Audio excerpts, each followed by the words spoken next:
évidemment avec ce Conseil de défense et de sécurité nationale qu'Emmanuel Macron réunit ce matin et demain donc pour faire face à la deuxième vague de coronavirus.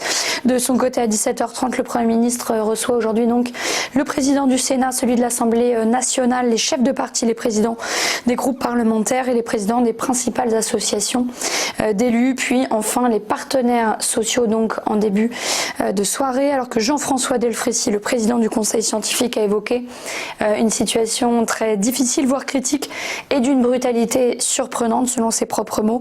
Les chiffres sont alarmants et laissent donc entrevoir le spectre d'un reconfinement localisé, option que le gouvernement n'envisageait pas jusqu'alors.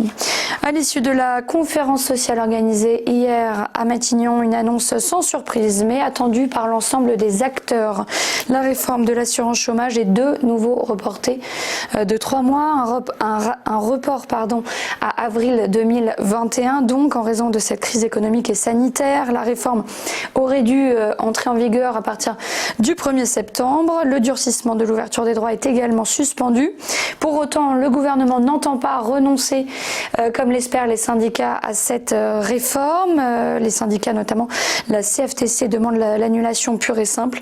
Elisabeth Borne, la ministre du Travail, ainsi que le Premier ministre Jean Castex ont rappelé vouloir mener à bien cette réforme, même si certains paramètres pourront être modifiés en raison de la situation.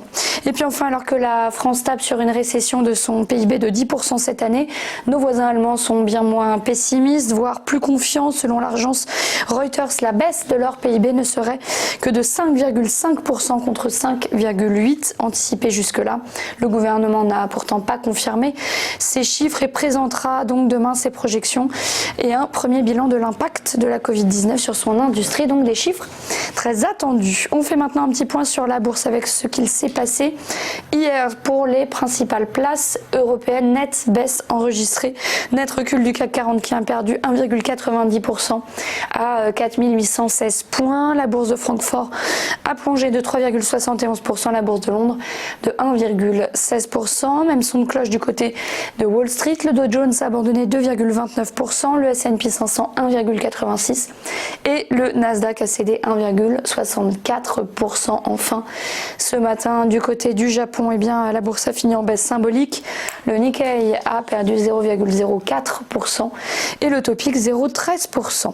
Voilà pour ce point bourse. Restez bien avec nous. À tout de suite pour ce live Télé Finance. À tout de suite.